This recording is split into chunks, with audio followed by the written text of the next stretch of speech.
देखिए सबसे पहला क्वेश्चन है कि संविधान का अनुच्छेद 356 किससे संबंधित है। बड़ा ही इजी क्वेश्चन है, ठीक है, बट यहाँ से क्वेश्चन पूछे गए, ठीक है।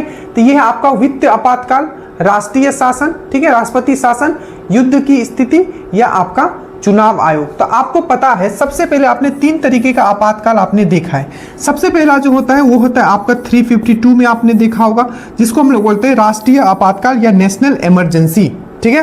राष्ट्रीय आपातकाल का घोषणा कौन करता है, तो हमेशा याद रखना राष्ट्रपति करता है। पर राष्ट्रपति किसके रिकमेंडेशन पे करेगा, तो जो कैबिनेट होगा, जो मंत्रीगण है, उसके रिकमेंडेशन पे, उसके कहने पे या पीएम के कहने पे ही आपका कौन आपका घोषणा करता है। तो आपको याद रखना है राष्ट्रपति ही आपका घोषणा करता है आपका किसका, नेशनल इमरजेंसी का। पहला क्वेश्चन।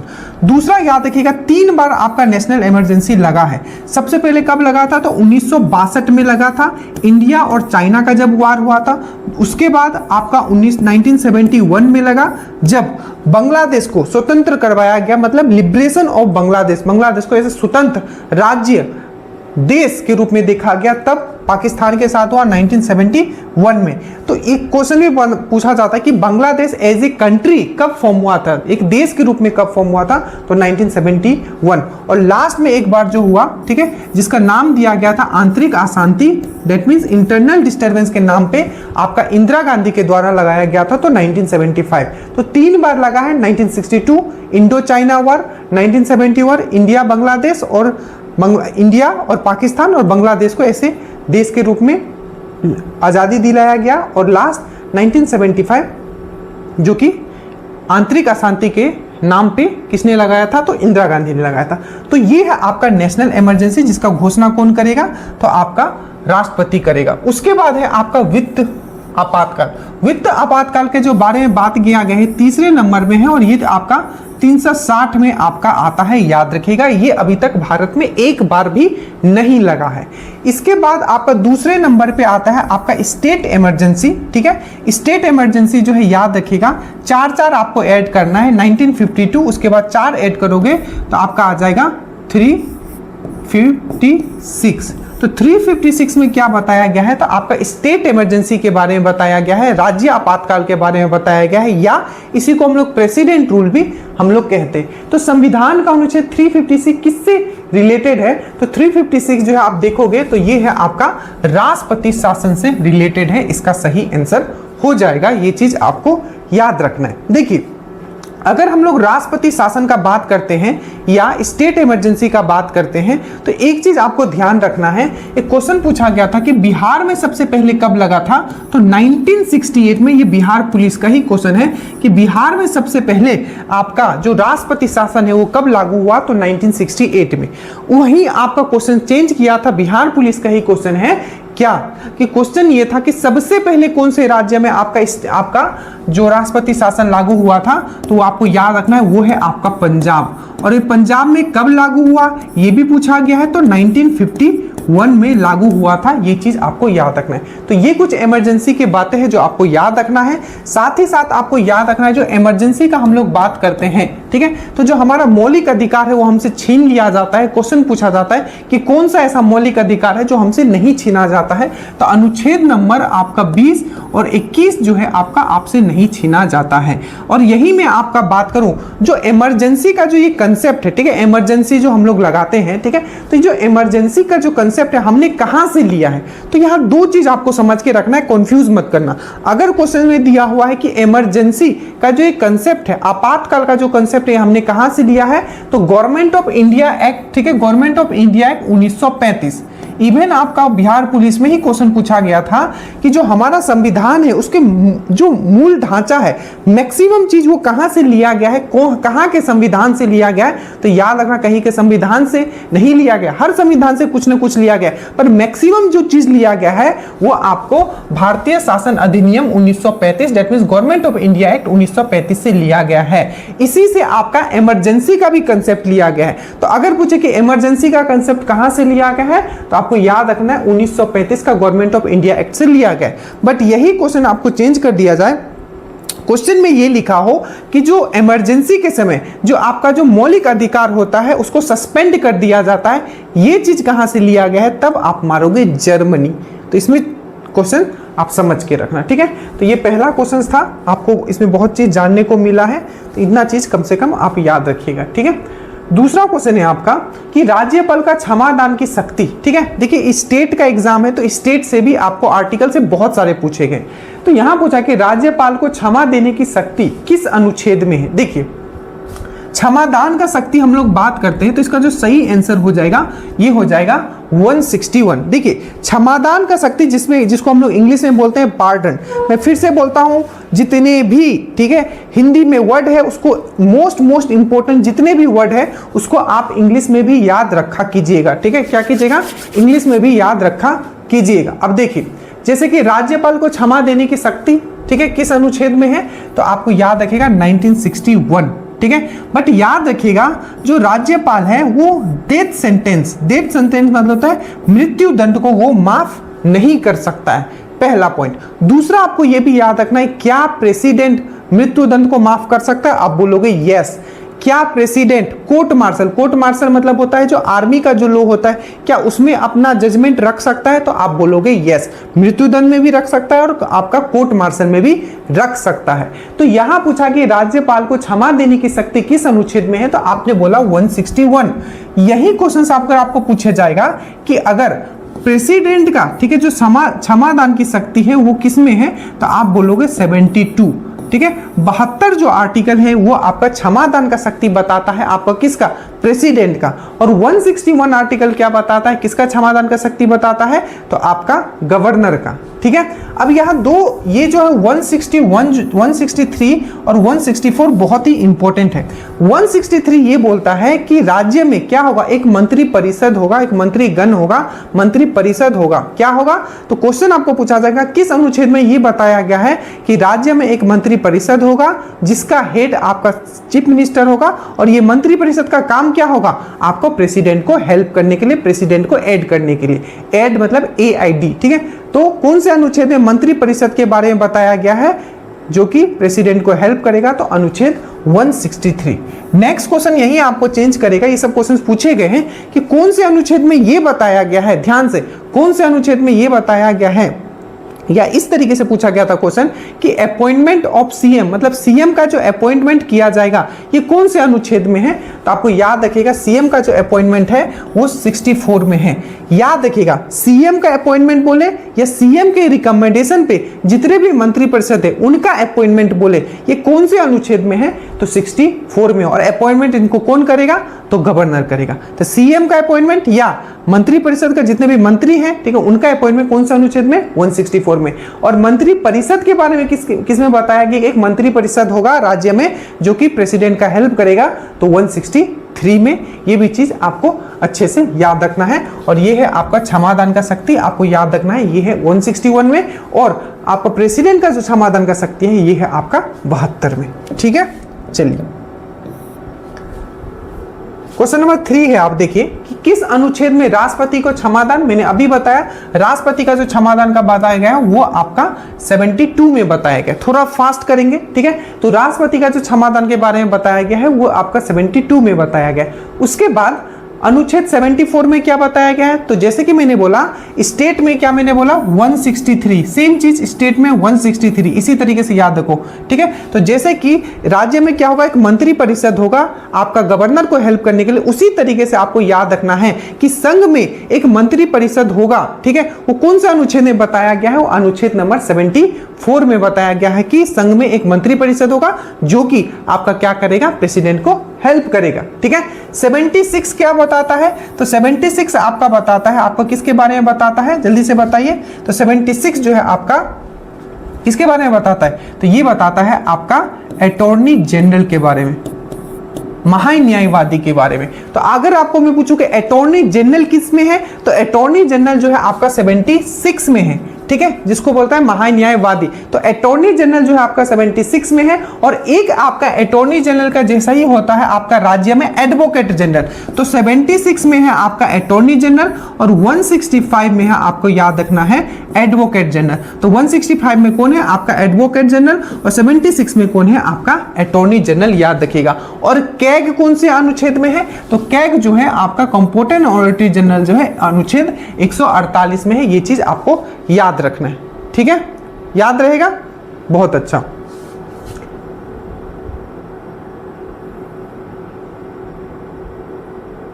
अब देखिए, अब जो यहां बात किया गया है राष्ट्रपति का, राष्ट्रपति के कुछ अनुच्छेद है जो आपको याद रखना चाहिए। सबसे पहले कुछ मैं अनुच्छेद बोलते हुए जाता हूं जो राष्ट्रपति से इंपॉर्टेंट है। सबसे पहले जो राष्ट्रपति का पोस्ट है वो किस में है, तो अनुच्छेद 52 में है। उसके बाद आपको पूछा जाएगा राष्ट्रपति का जो आपका जो विधायकी पावर है, डेट मीन्स जो आपका एग्जीक्यूटिव कार्यपालिका वाला जो पावर है, ठीक है, एग्जीक्यूटिव पावर, कार्यपालिका का जो पावर है, क्योंकि आपको संविधान में बताया गया है कि जो कार्यपालिका का जो हेड होगा वो कौन होगा, वो प्रेसिडेंट होगा, बट वो नाम मात्र का हेड होता है। तो कार्यपालिका वाला जो पावर है इसका कौन से अनुच्छेद में है, तो 53 में ही, याद रखिएगा। उसके बाद 54 में आता है, आपको क्वेश्चन पूछा जाता है कि निर्वाचन मंडल जो है, प्रेसिडेंट का जो निर्वाचन मंडल है वो कौन से अनुच्छेद में है, तो निर्वाचन मंडल जो है 54 में। याद रखिएगा, इनके निर्वाचन में लोकसभा और राज्यसभा के सिर्फ आपके जो चयनित एमपी है वही भाग लेंगे, प्लस जितने भी राज्य हैं, ठीक है, जिसमें कि आपका जो विधान सभा है उसमें जितने भी आपके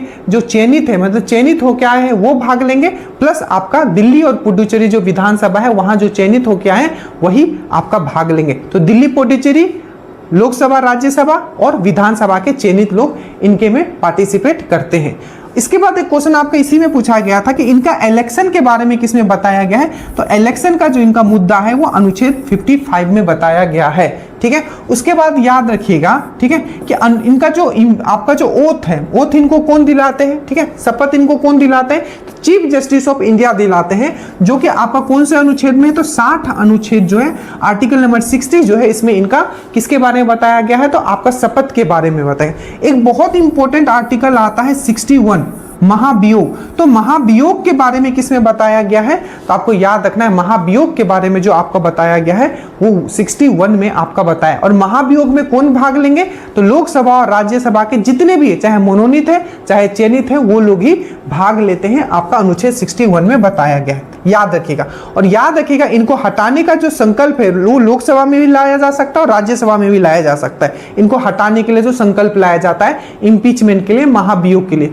बट जो आपका जो आपका जो राज्यसभा के जो हेड होते हैं कौन होते हैं, वो होते हैं आपके वाइस प्रेसिडेंट। तो उनको अगर हटाना है उनके पद से, आपके राज्यसभा के पद से अगर उनको हटाना है तो जो संकल्प लाया जाएगा वो हमेशा राज्यसभा में लाया जाएगा, बस आपका लोकसभा में नॉर्मल तरीके से उसको पास करवाना है, ठीक है। तो महाभियोग के बारे में आपका 61 में बताया गया है। साथ ही साथ आप याद रखिएगा 123 तो अध्यादेश, तो अध्यादेश बहुत ही इंपॉर्टेंट है, पूछा गया आपके बिहार पुलिस में कि अध्यादेश किस अनुच्छेद में है, तो 123 में है, ठीक है, 123 में है। तो संघ का बात करें तो 123 में है और राज्य का अध्यादेश बात करें तो 213 में है।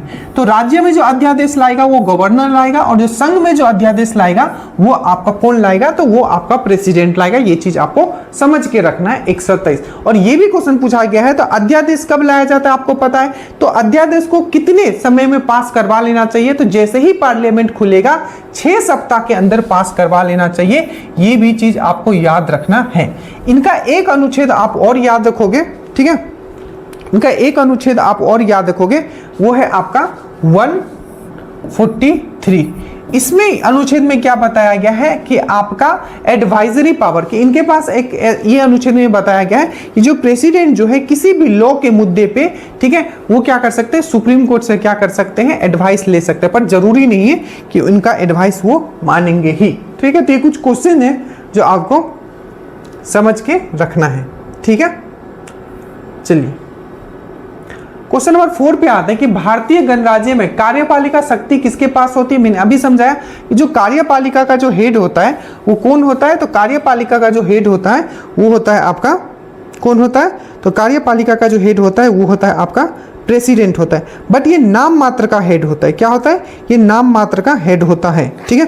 तो अगर मैं बोलूं कि कार्यपालिका, तो कार्यपालिका दैट मींस एग्जीक्यूटिव। तो मैंने अभी आपको समझाया था कि जो एग्जीक्यूटिव वाला जो पावर होता है, कार्यपालिका वाला जो पावर होता है, कौन से अनुच्छेद में बताया गया है, तो आपका कौन से अनुच्छेद में बताया गया है,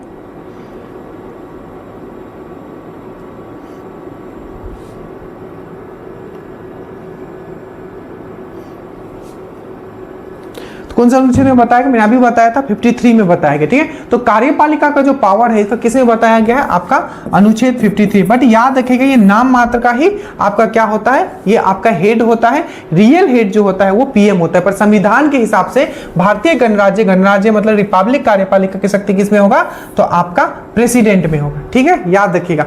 यहां लिखा है आपका, चलिए तो ये क्वेश्चन हो गया आपको, इसमें आगे बढ़ते हैं।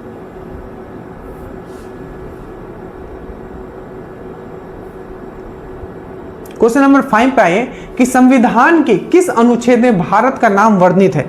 तो भाग 1 मैंने पढ़ाया था, भाग 1 में मैंने 2 आर्टिकल जो सबसे इंपॉर्टेंट बताया था। पहला आर्टिकल ये बताया था कि फर्स्ट आर्टिकल में क्या मेंशन है, तो भारत का नाम, that means Bharat, that is India. तो जो इंडिया का जो नाम मेंशन है 2 है, एक है भारत और इंडिया, ये 2 नाम मेंशन है आपका संविधान में, ये पहला पॉइंट। तो यहां पूछा है कि संविधान के किस अनुच्छेद में भारत का नाम वर्णित है, तो आपको याद रखना है Bharat, that is India, Bharat और इंडिया जो मेंशन है आपका अनुच्छेद में मेंशन है, पहला पॉइंट। दूसरा आपका अनुच्छेद 1 से ये क्वेश्चन पूछा जाता है, पहला तो ये नाम, ये किस में नाम वर्णित है, तो भारत और इंडिया मेंशन है अनुच्छेद 1 में। दूसरा ये भी पूछा जाता है कि किस अनुच्छेद में ये मेंशन है कि जो भारत जो होगा, ठीक है, क्या होगा, भारत जो होगा यूनियन ऑफ स्टेट होगा, दैट मींस भारत जो होगा बहुत सारे स्टेट से मिलके बना होगा, ठीक है, मतलब संघ जो ये बना हुआ है किससे, बहुत सारे स्टेट से मिलके बना हुआ है। तो India that is Bharat is A union of state किसमें बताया गया है, तो वो भी आपका अनुच्छेद 1 में बताया गया है, याद रखिएगा। अनुच्छेद 3 इंपॉर्टेंट आपको पूछा जाता है कि कौन सा अनुच्छेद में नए राज्य का जब स्थापना होता है, तो कौन से अनुच्छेद में नए राज्यों को स्थापना के बारे में बताया गया है, या पहले से अगर कोई राज्य है तो उसको बाउंड्री को अगर एक्सटेंड करना है, ठीक है, कम ज्यादा करना है, तो ये सब चीजें के बारे में किसमें बताया गया, नया राज्य हो या ऑलरेडी कोई राज्य हो जिसकी बाउंड्री में कुछ चेंजेस किए जा रहे हैं, तो नया राज्य बनाना हो या पहले से जो राज्य है उनके बाउंड्री में कुछ चेंजेस किया जाए, तो कौन से अनुच्छेद में इसका वर्णन है, तो ये है अनुच्छेद 3 में है। इसके बारे में अच्छे से ये दोनों पॉइंट आपको याद रखना है, ठीक है। जो जरूरत है बस अभी हम उस पर ही आपको ये कर रहे हैं, ठीक है। उसके बाद है कि संविधान के किस भाग में संघ और उसके राज्य क्षेत्र का वर्णन है। मैंने अभी बताया संघ और राज्य क्षेत्र का जो वर्णन है वो आपको किस में है, तो भाग 1 में है। भाग 2 में क्या है, तो अच्छे से याद रखिएगा, भाग 2 में क्या है, तो भाग 2 में आपका बताया गया है आपका नागरिकता के बारे में, सिटीजनशिप के बारे में आपका बताया गया है। और ये जो सिटीजनशिप है, कैसा सिटीजनशिप है, तो एकल नागरिकता है, दैट मीन सिंगल सिटीजनशिप है यहाँ। और ये हमने कहां से लिया है, तो ब्रिटेन से ये कंसेप्ट हमने लिया है, ठीक है, अच्छे से आपको याद रखना है, ठीक है। उसके बाद भाग 3 में क्या है, आप सबको पता है, भाग 3 को हम लोग मैग्ना कार्टा भी बोलते हैं। क्या बोलते हैं, मैग्ना कार्टा, क्योंकि भाग 3 में क्या है आपका 12 से लेके 35 तक, क्या है आपका 12 से लेके 35 तक किसके बारे में बताया गया है, तो फंडामेंटल राइट्स के बारे में। तो आपको पूछा जाएगा कि मौलिक जो आपका अधिकार है कौन से अनुच्छेद, कौन से भाग में है, तो भाग 3 में है। और भाग 3 को मैग्ना कार्टा भी बोला जाता है, और ये 12 से लेके 35 तक। और फंडामेंटल राइट जो हमने कहां से लिया है, तो यूएस से लिया है, ये चीज आपको याद रखना है। भाग 4 में क्या है, तो नीति निर्देशक तत्व है, दैट मींस डीपीएसपी है, ठीक है। ये कहां से कहां तक है, तो 36 से लेके ये 51 तक है। और डीपीएसपी हमने कहां से लिया है, तो ये हमने आयरलैंड से लिया है, ये चीज आपको याद रखना है, ठीक है। तो ये भाग वाला पार्ट आपको बहुत ही अच्छे से याद रखना है। अब कुछ जो मैं भाग के बारे में बताऊं वो आप जरूर याद रखिएगा। भाग 1 मैंने आपको बताया, ठीक है, क्या है, संघ और उसके राज्य क्षेत्र है। भाग 2 मैंने आपको बताया क्या है, आपका नागरिकता है। भाग 3 मैंने आपको क्या बताया, इसमें फंडामेंटल राइट्स के बारे में बताया गया। भाग 4 क्या है, तो आपको डीपीएसपी के बारे में बताया गया। और भाग 5 जो है इसमें संघ के बारे में बताया गया, संघ मतलब यूनियन के बारे में। अब कुछ इंपॉर्टेंट भाग है जो आपको पता होना चाहिए। सबसे पहला आपको पंचायती राज जो है कौन से भाग में बताया गया है, पंचायती राज के बारे में, तो भाग 9, भाग 9 में क्या है, पंचायती राज सिस्टम के बारे में बताया गया है, ये चीज याद रखिएगा। भाग 10 में किसके बारे में बताया गया, जो इंपॉर्टेंट है मैं बस वही बता रहा हूं। टोटल 22 पार्ट जो आपको याद रखना चाहिए, उसमें कौन सा आपको याद रखना है, ठीक है। 9 में क्या है, तो आपको पंचायती राज, पंचायती में मुखिया वंजा मैंने बोला था, तो आपने क्या बोला था, नो नो तो 9 में क्या है आपका पंचायती राज सिस्टम है। 10 में क्या है, तो इसमें स्पेशल जो कुछ प्रोविजन मतलब स्पेशल प्रेफरेंस दिया गया, स्पेशल प्रोविजन आपको बनाया गया है एससी और एसटी के लिए। तो एससी और एसटी के लिए स्पेशल प्रोविजन किस में है, तो भाग 10 में है, अच्छे से याद रखिएगा।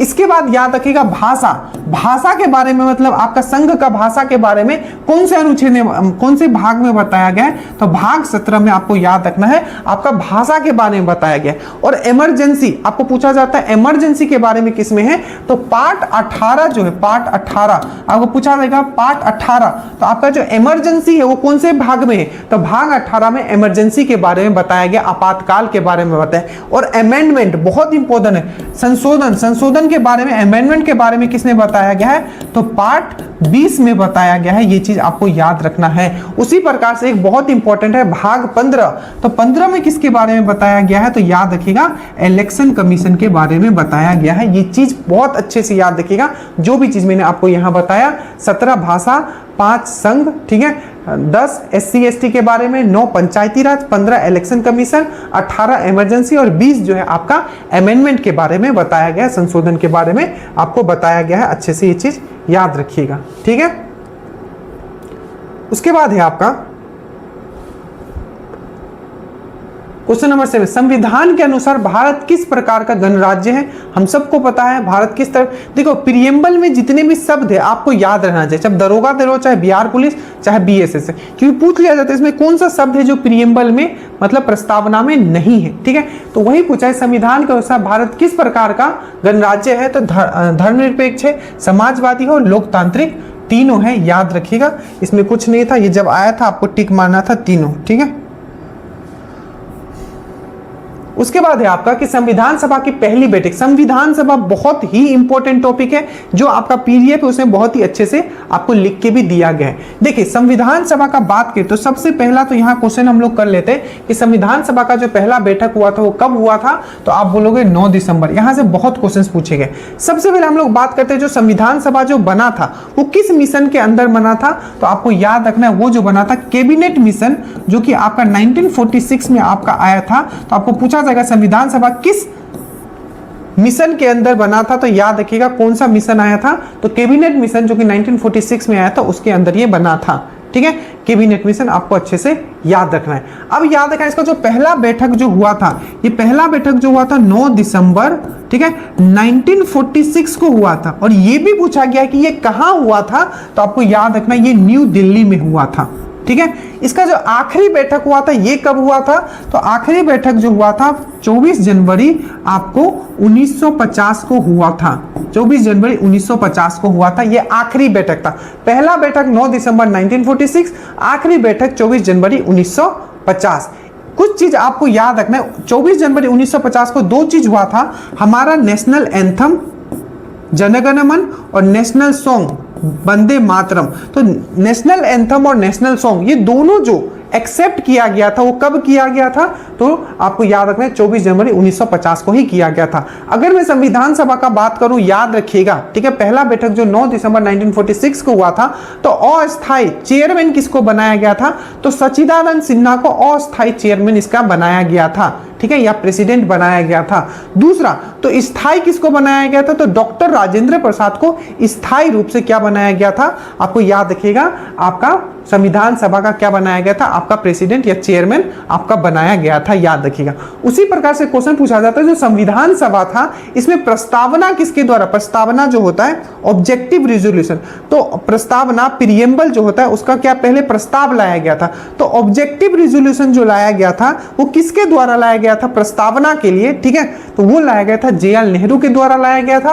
और ये कब लाया गया था, तो 13 दिसंबर 1946 को लाया गया था, जो कि पास जो हो गया था ये 22 जनवरी 1947 को ये पास हो गया था। तो ऑब्जेक्टिव रिजोल्यूशन प्रस्तावना का जो उद्देशिका प्रस्तावना जो लाया गया था किसके द्वारा लाया गया था, ऑब्जेक्टिव रिजोल्यूशन, तो JL नेहरू के द्वारा 13 दिसंबर 1946 को लाया गया था।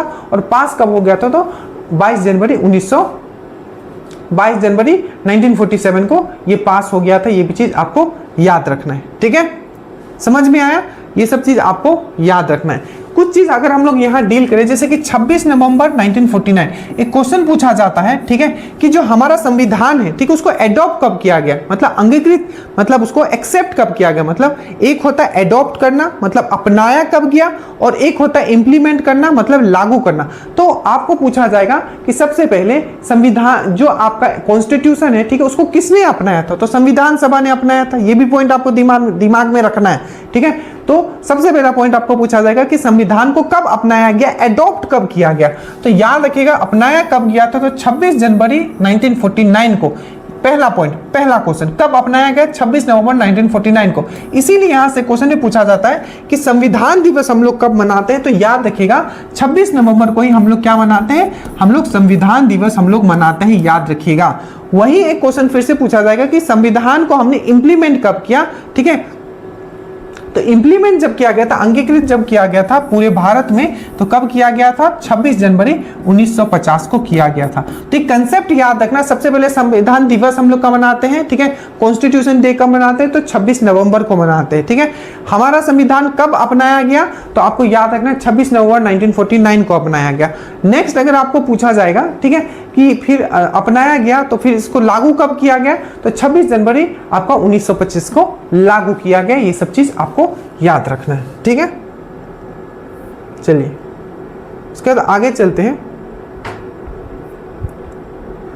उसके बाद है आपका संविधान के कुल कितने अनुच्छेद है। देखिए अभी अगर 2024 तक संशोधन किया तो टोटल जो अनुच्छेद है आपको याद रखना है 448 आपके क्या है, आपके अनुच्छेद है, ठीक है।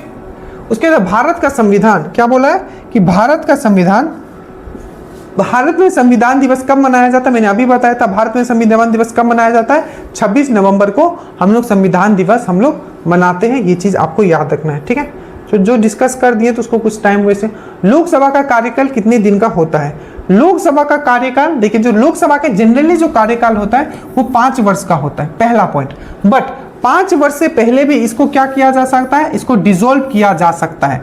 याद रखिएगा क्वेश्चन पूछा जाता है लोकसभा, अगर मैं यहां लिखता हूं जनरली इसका समय काल कितना होता है, 5 साल का होता है। बट इसको हम लोग क्या बोलते हैं, क्या ये स्थायी सदन है, नहीं। अगर आपको पूछा जाए कि स्थायी सदन कौन है, परमानेंट सदन कौन है, तो आप बोलोगे वो है आपका राज्यसभा। ये क्या है, आपका नॉन परमानेंट सदन है, मतलब नॉन परमानेंट हाउस है। तो ये क्या है, नॉन परमानेंट है। नॉन परमानेंट मतलब क्या होता है, इसका हम लोग विखंडन कर सकते हैं। नॉन परमानेंट हाउस है मतलब अस्थायी सदन है। तो आपको पूछा जाए अस्थायी सदन कौन सा है, तो आप बोलोगे लोकसभा, ठीक है। लोकसभा कौन से अनुच्छेद में मेंशन है, तो आपको याद रखना है इसका जो अनुच्छेद नंबर 81 आपको याद रखोगे। लोकसभा किसमें, अनुच्छेद 81 में है। ये एक नॉन परमानेंट हाउस है। 5 साल इसका जनरली क्या होता है, इसका समय होता है। बट इसको 5 साल से पहले भी इसको विखंडन किया जा सकता है, किसके द्वारा, प्रेसिडेंट के द्वारा। किसके द्वारा, प्रेसिडेंट के द्वारा। किसके कहने पे, पीएम के कहने पे, या उनके जो मिनिस्टर है, काउंसिल ऑफ जो मिनिस्टर, मंत्रीगण, और पीएम जब कहेगा तो 5 साल से भी पहले इसको विखंडित कर दिया जाता है। जो कि कौन से अनुच्छेद में है, कि सत्र का स्टार्ट करना या सत्र का एंड करना या इसको डिसॉल्व करना। कौन से अनुच्छेद में बताया गया कि सत्र का स्टार्ट करना, सत्र का एंड करना, या सत्र का समय से पहले ही डिसॉल्व कर देना, ये अनुच्छेद 85 में बताया गया है। आपको याद रखिएगा। और ये सब कौन करता है, तो आपका प्रेसिडेंट करता है। याद रखिएगा लोकसभा का बात करें तो 81 में है, ये एक नॉन परमानेंट हाउस है। और याद रखिएगा कम से कम मिनिमम एज इसमें आपका एमपी बनने के लिए 25 होना चाहिए, राज्यसभा के लिए आपका 30 होना चाहिए, गवर्नर और प्रेसिडेंट बनने के लिए आपका 35 होना चाहिए। इसको याद रखिएगा। निचला सदन भी बोला जाता है, पूछा जाएगा निचला सदन किसको बोलते हैं, तो लोकसभा को। दूसरा इसको प्रथम सदन, निचला सदन इसको कहा जाता है, ठीक है। उसके बाद अगर आपको पूछेगा कि युवाओं का सदन किसको कहा जाता है, तो इसी को कहा जाता है। जनता का सदन किसको कहा जाता है, तभी भी इसी को कहा जाता है। ये सब चीज आपको याद रखना है, ठीक है।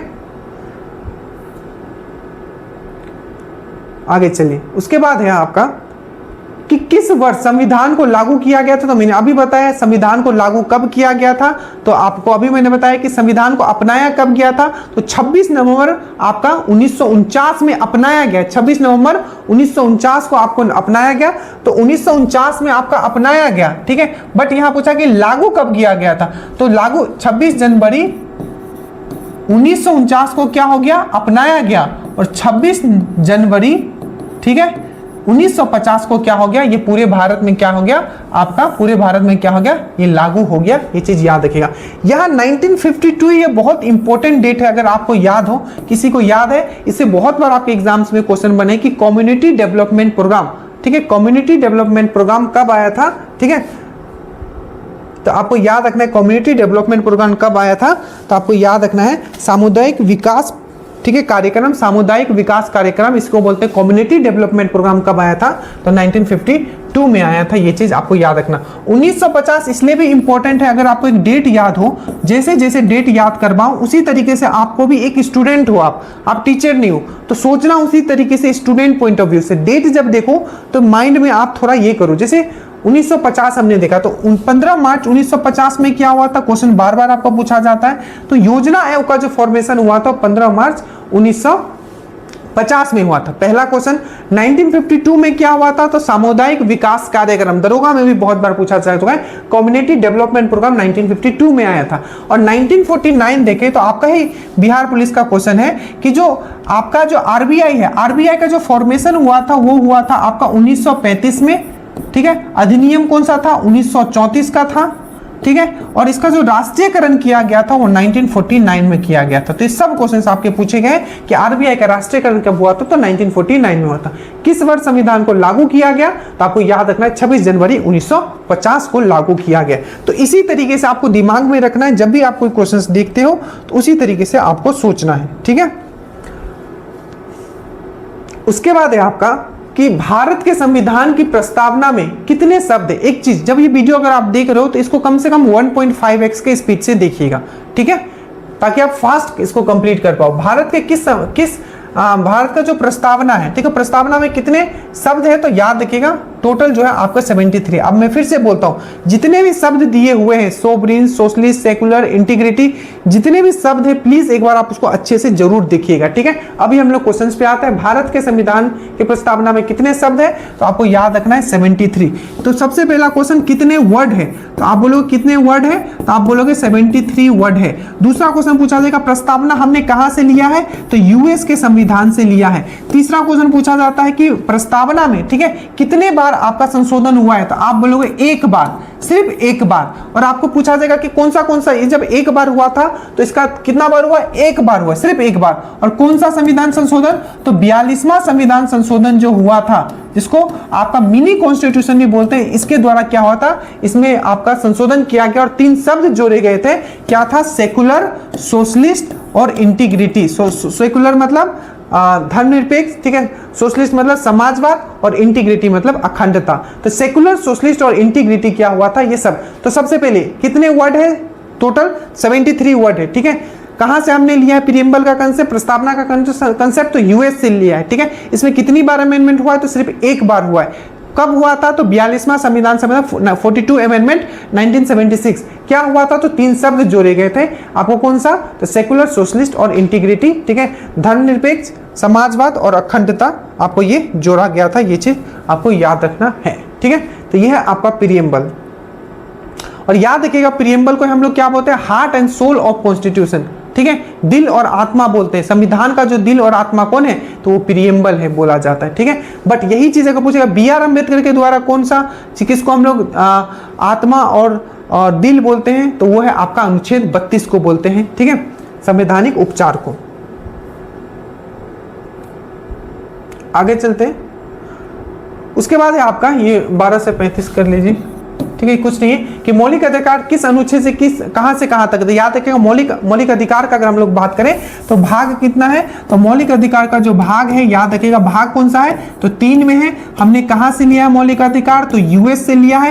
कहां से कहां तक है, तो 12 से लेके 35 तक है। आपको अच्छे से याद रखिएगा। मैग्ना कार्टा किसको बोला जाता है, संविधान का मैग्ना कार्टा, तो आपको याद रखना है इसी को कहा जाता है। और कुछ अनुच्छेद याद रखिएगा, जैसे कि अनुच्छेद 12 क्या बोलता है, तो विधि के समान, मतलब लॉ के सामने सब इक्वल होगा, इक्वलिटी बिफोर लॉ, मतलब विधि के सामने सब क्या होगा, इक्वल होगा, अनुच्छेद 14 बताता है। 15 क्या बताता है, तो कोई भी आपके साथ भेदभाव नहीं करेगा। अनुच्छेद 15 क्या बताता है, कोई भी आपके साथ भेदभाव नहीं करेगा, आपका चाहे कोई भी रिलीजन हो, ठीक है, आप किसी भी रिलीजन से आते हो, कोई भी आपका सेक्स हो, चाहे मेल हो चाहे फीमेल हो, ठीक है, किसी भी जाति से आते हो, तो इस बेसिस पे डिस्क्रिमिनेशन वाला भेदभाव को जो अंत किया गया अनुच्छेद 15 में, ठीक है। लॉ के सामने सब इक्वल होगा, किसमें बताया गया, अनुच्छेद 14 में, ठीक है। उसके बाद इसके बाद आता है आपका अनुच्छेद 17 इंपॉर्टेंट है, ठीक है, जो छुआछूत को जो एंड किया गया, अनटचेबिलिटी का जो बात किया उसको एंड किया गया है, वो आपका 17 में आपकी इसके बारे में बताया गया है। 21 आपका बहुत ही इंपॉर्टेंट है, ठीक है,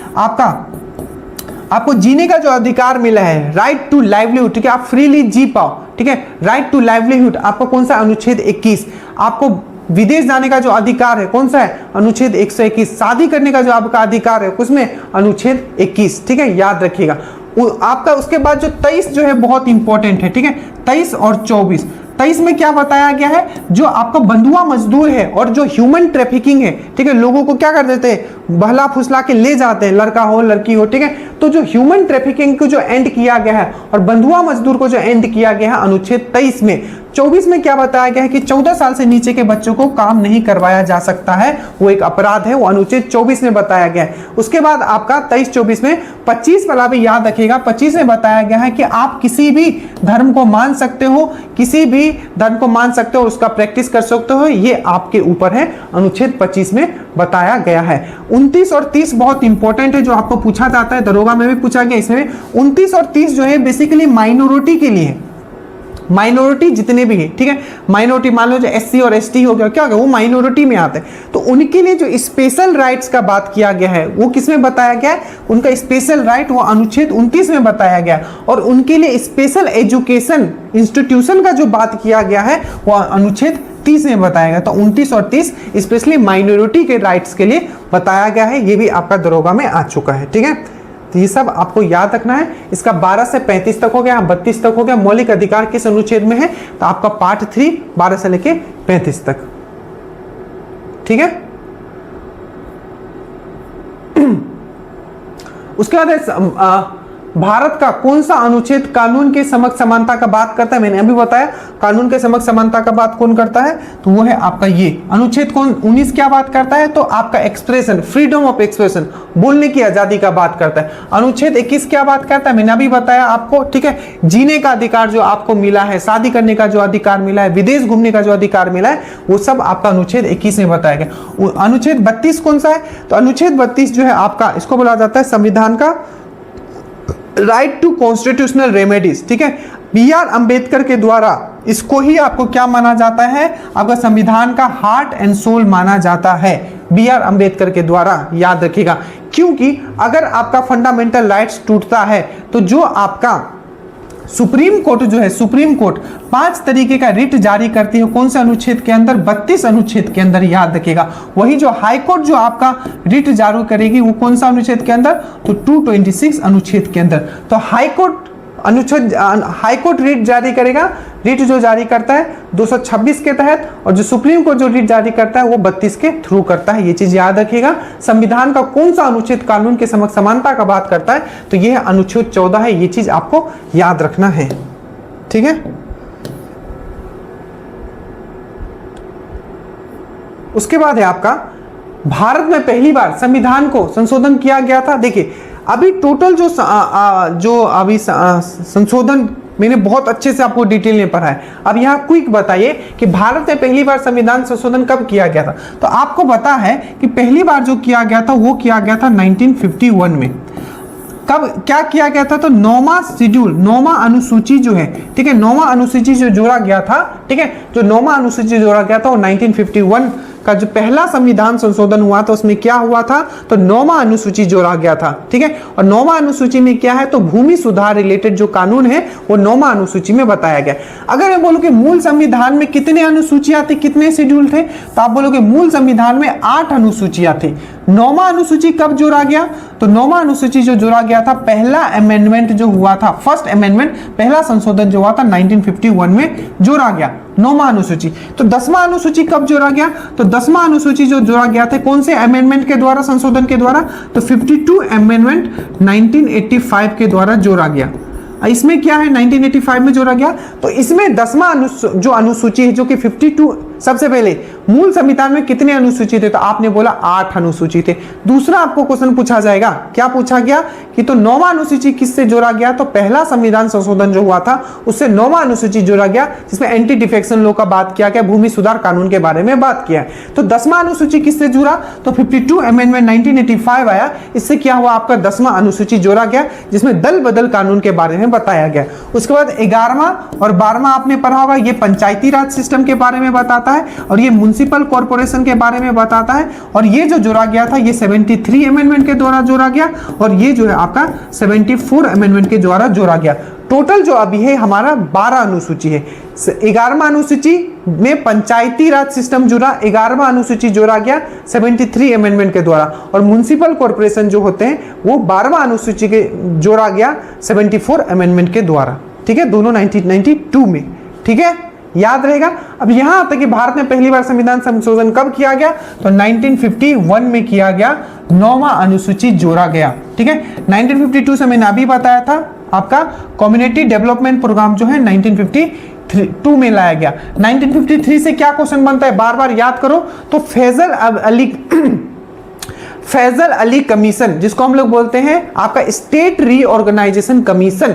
ठीक है, राज्य पुनर्गठन आयोग आपको पूछा जाएगा, राज्य पुनर्गठन आयोग कब आया था या स्टेट रीऑर्गेनाइजेशन कमीशन कब आया था, स्टेट रीऑर्गेनाइजेशन कमीशन कब आया था, जिसको हम लोग फैजल अली कमीशन भी बोलते हैं। तो ये जो आया था 1953 में आया था, अच्छे से याद रखना। वही स्टेट रीऑर्गेनाइजेशन एक्ट ये भी पूछा गया, स्टेट रीऑर्गेनाइजेशन मतलब आपका राज्य पुनर्गठन आयोग तो ये बना, पर राज्य पुनर्गठन जो अधिनियम है वो कब बना, तो 3 साल बाद 1956 में बना। ये भी चीज आपको याद रखना है। ठीक है, तो सबसे पहले था भारत में पहले संविधान संशोधन 1951 में आया, 9वां अनुसूची जोड़ा गया। 1952 में क्या हुआ, कम्युनिटी डेवलपमेंट प्रोग्राम। ठीक है, आपका सामुदायिक विकास कार्यक्रम आया था 1952 में। 1953 में क्या हुआ, आपका स्टेट रीऑर्गेनाइजेशन कमीशन, जिसको हम लोग बोलते हैं आपका राज्य पुनर्गठन आयोग बना, और राज्य पुनर्गठन अधिनियम कब बना, तो 1956 में बना। ये भी चीज आपको याद रखना है। ठीक है, चलिए क्वेश्चन नंबर 17 पे आइए। उसके बाद 17 में अगर बताया भारत के पहले विधि मंत्री कौन थे। देखिए, जब पहला कैबिनेट हमारा जब बना था, क्या था, जब मेरा पहला कैबिनेट जब बना, तो जब पहला कैबिनेट जब बना था तो उसमें जो विधि अधिकारी कौन था, तो आप सबको पता है जो विधि अधिकारी जो दिया गया था, ठीक है, कौन थे, तो विधि थे वो थे डॉक्टर अंबेडकर। डॉक्टर राजेंद्र प्रसाद को कौन सा, बहुत बार पूछा गया कि जब पहला कैबिनेट बना 1947 में, उसमें डॉक्टर राजेंद्र प्रसाद को कौन सा मिनिस्ट्री दिया गया था, तो food and agriculture, food and agriculture.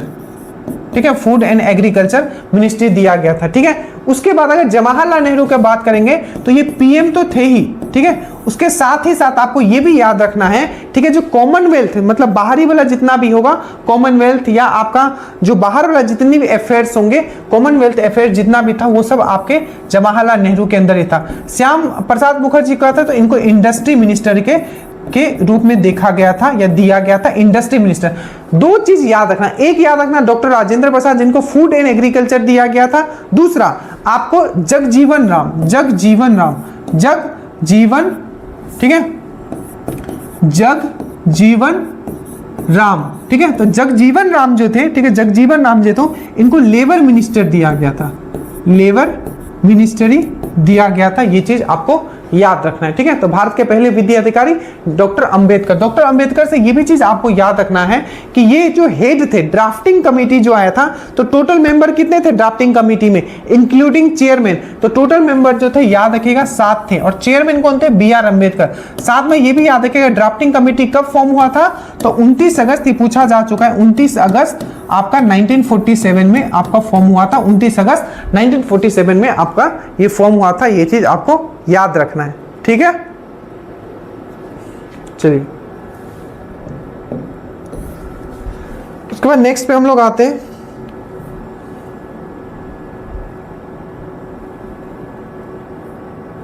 Next पे देखिए, उसके बाद है कि भारत संविधान को बनाने में कुल कितने दिन लगे थे। बहुत ही आसान क्वेश्चन है।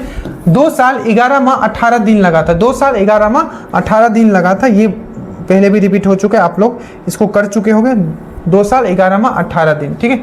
उसके बाद है कि लोकसभा में राष्ट्रपति द्वारा मनोनीत सदस्य कौन होता है। अब देखिए ये जो क्वेश्चन पूछा गया था, अगर इसी टाइप का क्वेश्चन आ जाए तो 2 एंग्लो इंडियन मारोगे, बट अब आपको मैंने पढ़ाया था, आपका संशोधन किया गया है 104 अमेंडमेंट, ठीक है, 2019 में जो आया था, या डेट अगर याद नहीं भी रखोगे आपको डायरेक्टली पूछा जाएगा कि 104 अमेंडमेंट क्या था। तो इसमें क्या क्या कर दिया गया है, जो 2 एंग्लो इंडियन को, ठीक है, क्या क्या आपका लोकसभा में किया जाता था और जो भी आपका विधानसभा है जैसे कि बिहार, उसमें 1 को किया जाता था अगर पॉसिबल है तो ये वाला जो सिस्टम था 104 अमेंडमेंट के द्वारा क्या कर दिया गया है, जो मनोनीत किया जाता था आपका 2 एंग्लो इंडियन लोकसभा में और 1 एंग्लो इंडियन विधानसभा में, इसको खत्म कर दिया गया। कौन सा? 104 अमेंडमेंट 2019 के द्वारा। और इसके जगह क्या कर दिया गया, जो एससी और एसटी का रिजर्वेशन था, जैसे कि लोकसभा में आप देखोगे 47 और 84, ठीक है, आपका एसटी का क्या है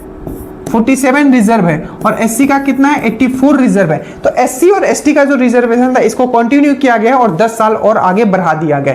तो लोकसभा में राष्ट्रपति द्वारा मनोनीत 2 एंग्लो इंडियन को किया जाता था, बट अब ये भी नहीं किया जाएगा। कोई नहीं आप मारोगे, ठीक है। तो लोकसभा में राष्ट्रपति द्वारा मनोनीत सदस्य कौन होते हैं? 2 एंग्लो इंडियन होते हैं, 2 अनुसूचित जाति होते हैं, 12 विशेषज्ञ होते हैं, नहीं, लोकसभा में एक भी नहीं। पर राज्यसभा में क्या होता है, 12 लोग को करते हैं, ठीक है, जो कि कला क्षेत्र होता है, स्पोर्ट्स होता है, जो अपने सेक्टर में बहुत ही माहिर होते हैं, तो 12 लोगों को मनोनीत किया जाता है आपका प्रेसिडेंट के द्वारा। बट अब लोकसभा में नहीं किया जाता है, आपका एंग्लो इंडियन को पहले किया जाता था, जो कि 104 अमेंडमेंट से हटा दिया गया है। ये चीज आपको याद रखना है, ठीक है। उसके बाद है आपका कि राज्यसभा में स्थायी अध्यक्ष कौन होता है। तो आपको पता है राज्यसभा का अगर हम लोग बात करें, देखिए एक बार संसद का हम लोग बात करते हैं क्विकली। देखिए सबसे पहले अगर मैं संसद का बात करूं, ठीक है, संसद, ठीक है, तो कौन से अनुच्छेद में संसद के बारे में बताया गया है, तो आप बोलोगे 79 में संसद का। पूछा जाएगा संसद का कितने सदन होते हैं, तो 2 सदन होते हैं, एक होता है आपका लोकसभा, एक होता है आपका राज्यसभा।